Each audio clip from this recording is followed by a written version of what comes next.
So, if you are aware of what the Pandora Papers are, then just skip ahead a minute or so. I'm just going to explain them real quick. So, the Pandora Papers were a journalistic project as a follow up to the Panama Papers. And essentially, so first of all, these millions of documents were assembled by a team of about 10,000 journalists from 176 countries. So just pause and think about that for a second. This was a huge journalistic effort. And by the way, for you journalists in the United States, this is what real journalism looks like, right? It is comforting the afflicted and afflicting the comfortable, right? That is what real journalism is supposed to do. And this type of expose, the Pandora Papers and the Panama Papers before it and the Afghan Papers before it, are real, tangible ways that we hold people in power accountable. Now, the Pandora Papers are essentially a who's who of who is hiding money overseas. Now, what was interesting is that there aren't a ton of Americans in this particular league, not because we're good or more financially, we pay more taxes or whatever than anybody else or any of that nonsense. It's because many people who live in the United States have such a good deal on their tax laws and shelters and things like that you don't really need to go offshore, right? You can just bribe the government here, and and we can see with our own eyes as Americans, because there are always more tax cuts for the rich. I mean, what's the one thing Trump got done? Really, the one thing he actually got done, his major legislative achievement, he gave a huge tax gift to the rich, right? So why would you need to go to the Caymans when you're essentially paying no taxes here? I mean, Amazon paid no taxes, right? All these companies paid no taxes last year. So if you think about it, you really aren't, there's really no need for you to hide your money somewhere else if you're an American uh, member of the owner class, right? Because you just do it here. So there were famous figures. Tony Blair and his wife were listed. Shakira was in it, which is kind of interesting. King Abdullah II of Jordan was in it, and lots and lots of other people. Those are just a few notables. And essentially, it showed complex schemes to buy real estate and use real estate as a money laundering vehicle all throughout the world. And by the way, what was very interesting about the Pandora Papers is that a lot of the places where people were storing their money were in the United States, specifically South Dakota. Very interesting. Not really sure there's a ton there, but maybe that's the reason, right? Maybe that's why they're putting things there. But a lot of this money is just being held. Trillions of dollars worth of wealth is being hidden from tax authorities. So, first of all, I just want to say that this is disgusting. And second of all, after that, we need to have a serious conversation about what we do about all this, right? Because, and as the title of this segment probably informed you, all this is legal, right? It's almost impossible to find somewhere where this was illegal. Now, there was a little bit of a controversy, yes, about King Abdullah, and he said, look, this is my personal money. I didn't take state money. Okay, fine, right? So maybe there was a kerfuffle with private money versus public money or what have you. But the truth of the matter is, you get to a point where you realize either everything or almost everything in the Pandora Papers was perfectly legal. Money laundering, offshoring, and sending money all over the globe to avoid taxes is essentially perfectly legal in almost every country. Now, I've talked about race to the bottom politics and race to the bottom economics before, specifically in the context of an international corporate tax or an international alternative minimum tax. Now, in theory, this would help to curb this problem. But as I had mentioned in past episodes of the show, because it's a race to the bottom, all you need is for one country, like the Caymans or Panama, to decide that, we actually don't want to be a part of this global minimum tax. And so that's the country that will be used for a tax shelter. And then, of course, another country who is poor or poorer will see that they're getting a ton of money and they'll alter their tax laws. And it's just, it's a race to the bottom, really, about who can get all this laundered money around. Another notable, Vladimir Putin, but that probably didn't shock anybody. So it's kind of difficult to figure out what exactly we're supposed to do here. But there are solutions, right? There are labor taxes, but also just having individual countries reform their tax codes, right? So America now is been exposed as being a place where a lot of money is hidden. Okay, so as Americans, like we can change the laws, right? In theory. Now, obviously, it's difficult because Congress doesn't really listen to us, but you get to at least use this knowledge to push for a more equitable tax, a more equitable tax law. Now, I'm sure there are people who are socialists or to the left of me who would say, "Well, Ben, clearly taxing has not worked, so the solution is to seize that money from them." And I agree. And it doesn't necessarily have to be through taxes, too, right? I mean, in theory, you could seize that money in any way, but especially because they're not willing to give it over, right? They are clearly using all of those loopholes. They can to ensure that their money is not being redistributed. I don't know why that was so hard.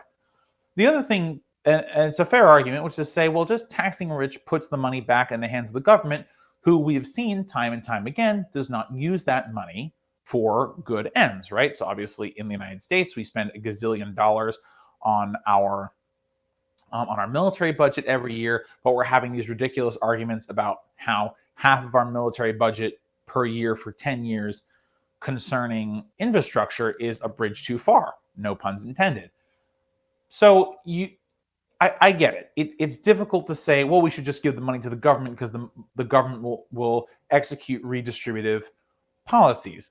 And I hear you. I don't disagree with that. But what I will say is you kind of get to a difficult situation because then who does the redistributing, right? So to the rich people, and look, not opposed, where does the money go after that, right? Do we just split up the money between everyone individually? Okay, sure, fine.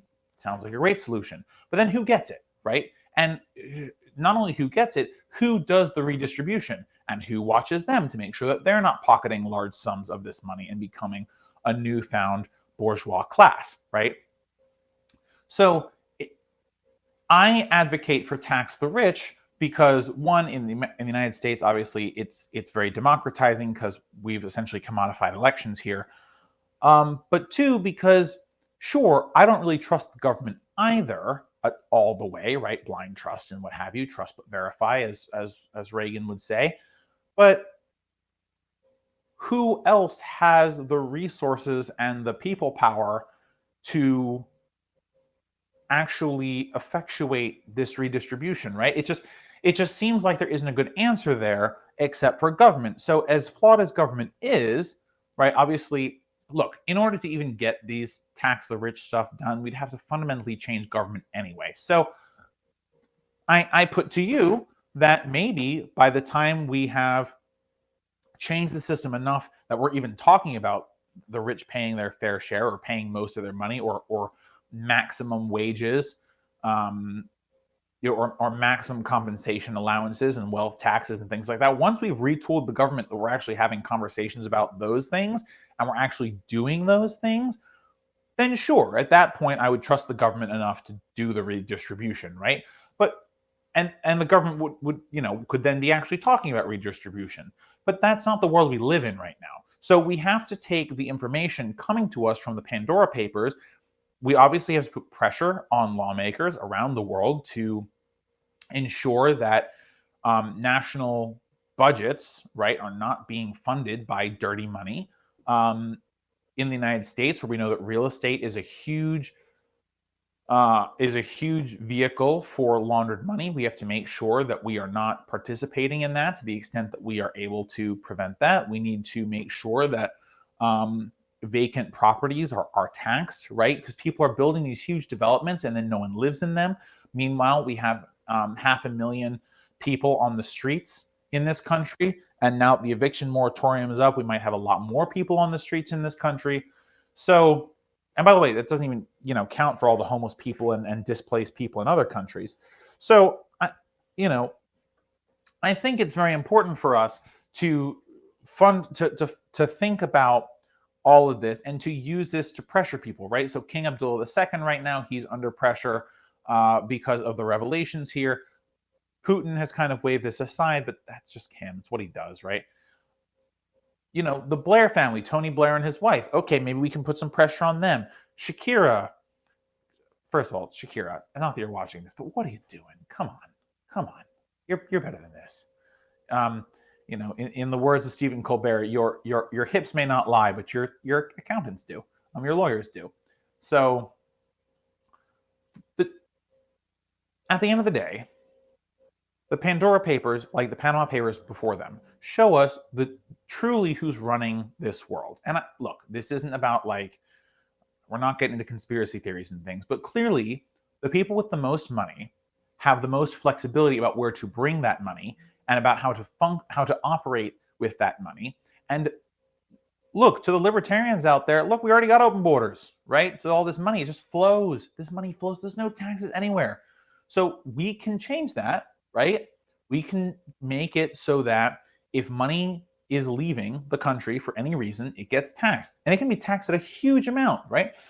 There are solutions to these problems, at least within the scope of our national borders. It's going to be hard for us to change the tax laws of other countries. I get that. And it's going to be hard to, once those taxes are collected, to get the money in the right places. I get that too. But we have to start somewhere. Or the revolution has to happen tomorrow. But personally, I didn't get a call about the revolution, and you probably didn't either, because we're not organized enough as a society yet to get there. But shy of a revolution, fundamentally seizing the funds and the wealth of the rich and redistributing it equitably to all the people around the world, short of that, what we can do now as a practical matter is we can change our tax codes. We can implement leavers taxes. We can implement corporate taxes. We can implement vacancy taxes for developments. We can do all these things which will help to improve the lives of individuals right now and to punish those on a real fundamental level, not on this kind of slap on the wrist level, who are trying to hoard their money in ways that allows that money to be taken away from the rest of us. And the last thing I want to say about this, in case you're rich and watching this, oftentimes we are talking about the rich generally. In this case, we're talking about people so rich who they could not possibly use this money in 10 of their lifetimes. You don't need it. Your children don't need it. Their children don't need it. This money was generated by people who you exploited, or who you exploited. And here it might not be that case, right? For artists and things who get big. But no matter what, the individuals who made this money didn't make it alone. It actually, all this wealth, it belongs to us, the people. So I agree, we have to take it back, tax the rich, eat the rich, whatever you want to say about the rich, guillotine the rich, whatever. But at the end of the day, we have to start somewhere. And the way we can start is by bringing that money back into our society, by using these revelations to create real pressure on government and lawmakers to seize some of this money and bring it back to individuals who need it most, regular people. And I don't know how we're going to get there, but we need to use this knowledge to create pressure to get on track to getting there. Because if we don't, we're just going to have another leak and another leak and another leak and another leak until eventually we get tired of having leaks about how much money is being stolen from us as workers and given to people who are never, ever, ever, ever going to use it.